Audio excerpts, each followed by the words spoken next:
We spend billions of dollars exploring distant galaxies, yet we know almost nothing about what lies right beneath our feet. All of humanity's deepest minds have barely scratched the surface of the planet, concealing the immense pressure and unbearable heat of Earth's interior. A few kilometers deep seems like a limit to us, but it's only a small step on the road to the true heart of Earth. There, in the endless darkness, are the laws at work that can transform hard granite into soft dough and make metals flow like water. We are about to plunge into the abyss where familiar sunlight ends and the realm of absolute darkness begins. Our descent begins in the topmost layer of soil, which humans have become accustomed to seeing as their only support. Just 30 centimeters deep, there lies life hidden on a scale we rarely consider. Numerous insects and small animals live here, creating their own complex systems of pathways and shelters. Field mice and moles build labyrinths for hunting and defense, while worms tirelessly loosen the soil to allow plant roots to breathe. Descending approximately 2 meters below the surface, we reach a level where humanity has bid farewell to its loved ones for centuries. Traditional tombs are usually found at this depth, becoming veritable time capsules for historians over time. However, at a depth of 4 meters, the first truly significant find connected to the great rulers of the past awaits us. In 1922, researchers discovered the entrance to the tomb of the Egyptian Pharaoh Tutankhamun here. Along with his body lay thousands of pure gold objects, chariots, and furniture, perfectly preserved in the complete darkness of years, thanks to the absence of oxygen and moisture. This discovery proved that dry earth can preserve the physical memory of people far longer than any legend. At a depth of 7 meters, ordinary household appliances become insufficient, and professional metal detectors come into play. With their help, people find treasures buried during wars and ancient weapons that have been buried deep in the earth for hundreds of years under their own weight. Once we cross the 7-meter threshold, nature gives way to military secrets and engineering genius. Here are the famous Coochie tunnels, which became a symbol of the secret war in Vietnam. It was a completely underground network, over 150 kilometers in total length, containing hospitals, kitchens, and weapons depots. For years, soldiers lived in these narrow passages, invisible to the enemy, right under their feet. Such structures were built by hand, with primitive tools, but their ventilation systems and traps still amaze engineers today. People have always sought refuge in the ground to protect themselves from external threats, and this practice reached its peak in the mid-20th century. Secret government bunkers, 10 and 20 meters deep, are designed to withstand direct hits from bombs from the air and house hundreds of people in complete isolation. At these levels, the soil becomes very dense. It begins to press down on the walls of the structure with immense force. Despite this, some animals manage to go even further in their search for safety. The Nile crocodile is considered the absolute champion of large creatures. It can dig burrows up to 12 meters deep to hibernate or protect itself from drought. This is the deepest burial place ever created by a living being without the use of machinery. At these depths, the soil temperature is independent of the air above, providing a constant coolness of approximately 10 degrees Celsius. Once we cross the 20-meter limit, the bleak world of the Paris catacombs opens before us. A solution to one of the worst health problems in French history. By the end of the 15th century, the city's cemeteries had become so crowded that it created a critical situation for those living in neighboring houses and for water quality. The authorities made the unprecedented decision to use the old, abandoned limestone quarries, located 20 meters deep, as a massive ossuary. Over the years, the remains were moved to underground storage facilities. Today, the memory of millions of citizens whose names have become part of the city's history lies there. This area stretches for 300 kilometers, creating a mirror image of the upper city where living people walk on pavements, unaware of the kingdom of the dead that lies directly beneath their feet. At this depth, the soil reliably absorbs any sound from the surface, leaving visitors in absolute silence. However, people have learned to use these empty spaces not only for burial but also to support modern society. When we descend 60 meters, we enter an innovative agricultural zone. Independent of sunlight and weather conditions, in China and some European countries, underground farms, found in ancient bunkers or tunneled from water without using ordinary soil. This method allows for growing greens and vegetables year-round in perfectly clean conditions, free of harmful insects and toxic sediment. Even deeper, at 105 meters, is the deepest metro station in the world, called Arsenalna, located in Kyiv. To reach its platform, passengers must spend over 5 minutes on escalators, descending a vast distance beneath a layer of earth and granite cliffs. Construction of such facilities requires colossal engineering calculations, as the soil pressure at such a depth can crush ordinary concrete structures like paper. At this level, the air always has a distinctive smell of ozone and metal, and communication with the outside world becomes extremely unstable. It's amazing, but even where humans are forced to build powerful fortifications, nature finds a way to assert itself without any tools.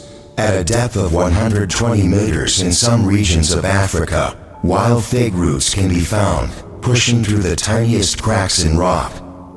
This is an absolute world record among all plants, as the tree spends decades sending its living threads into the deep abyss for a single sip of groundwater.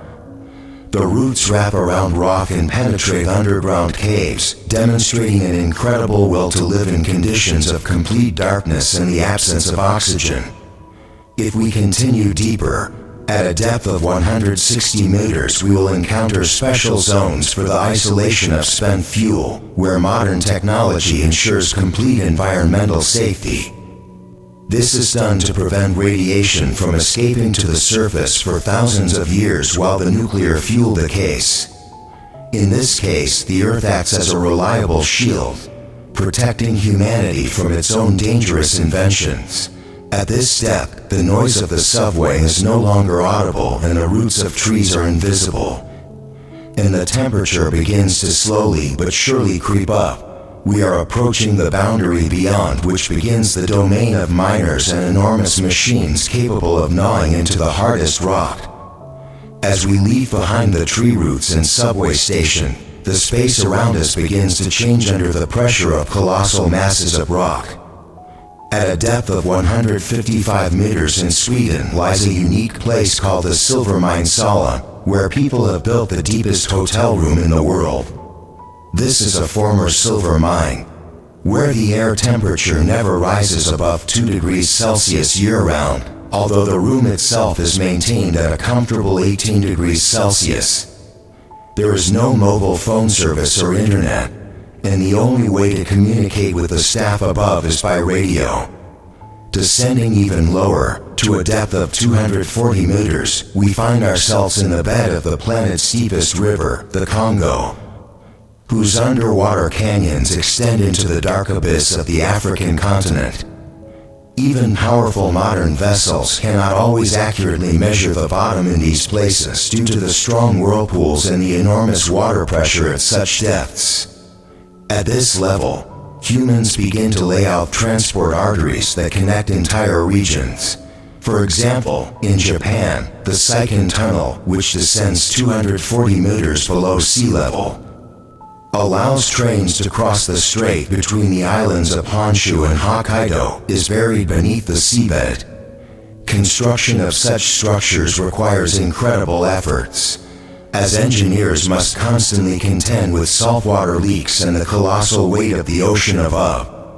The real testing begins after the 1,000-meter mark, where the Earth becomes an extreme zone, where working conditions require the highest level of protection and constant air cooling.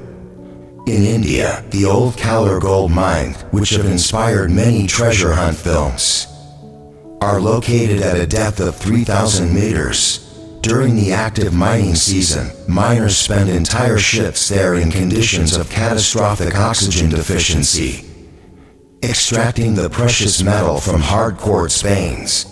However, the absolute world record for the deepest penetration is held by South Africa, where the Ampwanan gold mine is located.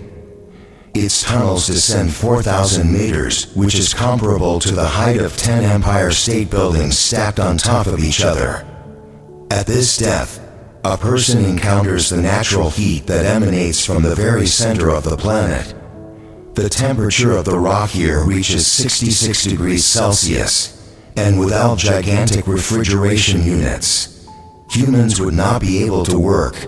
Enormous ice cannons constantly pump cold air into the face so that workers can remain there for at least a few hours. The pressure from the seams at this depth is so great that the colossal pressure makes the rock unstable, requiring miners to exercise extreme caution. Working at a depth of 4 kilometers becomes a daily battle with physics and one's own endurance. The elevator ride from the surface to the lowest horizon, complete isolation from the outside world for millions of years. These creatures feed on chemical compounds in the rocks and do not require sunlight or oxygen. Humans have only been able to peer into this abyss out of greed. But even gold prevents us from descending any further. We have reached the point where conventional mines become impossible due to unbearable conditions. However, human curiosity knows no bounds. And where miners give up, scientists step in with their super-powerful drilling rigs. Ahead of us awaits an encounter with the deepest hole in Earth's history. One that should have pierced the planet through and through, when conventional shafts with their elevators and workers are left far behind. We enter a zone where the human presence in the flesh becomes physically impossible. To understand the scale of the next step, it's worth remembering the deepest point in the world's oceans. Called the Challenger Deep in the Mariana Trench, it drops almost 11 kilometers. And if we turned the world's tallest mountain, Everest, upside down and dropped it into this abyss, there would still be 2 kilometers of water above its summit. However, even this colossal oceanic trench pales in comparison to what humans have been able to carve into the solid Earth's crust. In the 1970s, an ambitious project to drill the deepest borehole in human history began on the Kola Peninsula in the Soviet Union. Scientists weren't looking for gold or oil. Their main goal was simply to discover what our planet was truly made of at great distances from the surface. By 1989, the drill had reached an incredible depth of 12,262 meters. This narrow hole, just over 20 centimeters in diameter, became the deepest artificial point ever created by humans.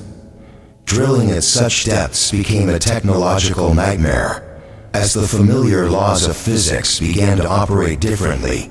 At a depth of more than 12 kilometers, the temperature of the granite rocks rose to 180 degrees Celsius, almost twice as high as all geologists' preliminary estimates. The drill string, under its own weight, became flexible, like a long noodle, and was almost impossible to control from the surface. Each time the drill was removed to replace the bit, it took several days, and the steel bits themselves melted and ground to dust against the abnormally viscous rock. A frightening legend about strange sounds coming from the depths of the borehole, which many took for something supernatural, still persists in popular culture. In fact, no audio recordings existed, and the project was shut down for purely technical and financial reasons. In such heat, the rock behaved not like solid rock, but like thick tar, which constantly closed the borehole walls immediately after the drill passed. Scientists realized that with the current level of technology, they had hit a wall created by nature itself. Despite the shutdown, the Kola Superdeep has yielded a host of discoveries that have revolutionized science. At a depth of 7 kilometers, researchers suddenly discovered water in the fossilized remains of ancient microorganisms that lived there billions of years ago under monstrous pressure. Previously, it was believed that life and moisture could not exist at such depths. It also turned out that at such depths, there is no clear transition from granite to basalt. As depicted in all geography textbooks, the Earth's crust turned out to be much more complex and heterogeneous than even the brightest minds of humanity had imagined. We have only been able to poke a tiny hole in the planet's upper layer, but even this experiment has shown how little we understand of the inner workings of our own home. Beyond this 12-kilometer limit, a world begins where stone ceases to be stone as we understand it. We stand on the rock of a vast void, behind which lie gigantic layers of incandescent matter in perpetual motion. When the Kola borehole reaches the 12-kilometer mark, we finally leave the zone accessible to direct instrumental study. All our knowledge of what lies deeper is gained by studying the vibrations of earthquakes, which pierce the planet through and through, like X-rays. The first and thinnest layer, on which we have built our cities and oceans, is called the Earth's crust. If we compare the Earth to a common chicken egg, the crust is even thinner than its shell in proportion to its total volume. Beneath the continents, its thickness averages 35 kilometers, while beneath the oceans, it tapers to only 5 or 7 kilometers. This is the only solid and fragile part of the planet, literally floating on the surface of its molten interior. We are accustomed to thinking of the Earth as something immovable, but in fact, the Earth's crust is broken into enormous plates that constantly collide with each other, causing catastrophic destruction on the surface. Just beneath this thin shell, a completely different world begins, where the laws of solid matter cease to apply in the usual sense. At depths ranging from 70 to 2,900 kilometers, the mantle extends, occupying approximately 80% of the planet's total volume. It is a gigantic ocean of hot rock, existing in a strange state between solid and thick liquid. Due to the enormous pressure and temperatures reaching 3,000 degrees Celsius, the rocks here behave like soft plasticine or very thick resin. The mantle is in constant, but very slow, motion called convection. Hot currents rise while cooled currents sink. It is this invisible movement of colossal masses of matter that causes entire continents to move and powers all the volcanoes on Earth. If the mantle were completely solid, our planet would be geologically dead, like the Moon. However, this layer serves merely as a gigantic thermal buffer for an even more mysterious and dangerous region, located at the very center. Crossing the 2,900 kilometers mark, we enter the outer core, which is a veritable raging ocean of molten iron and nickel. The thickness of this layer is approximately 2,200 kilometers, and the temperature here fluctuates between 4 and 5,000 degrees Celsius.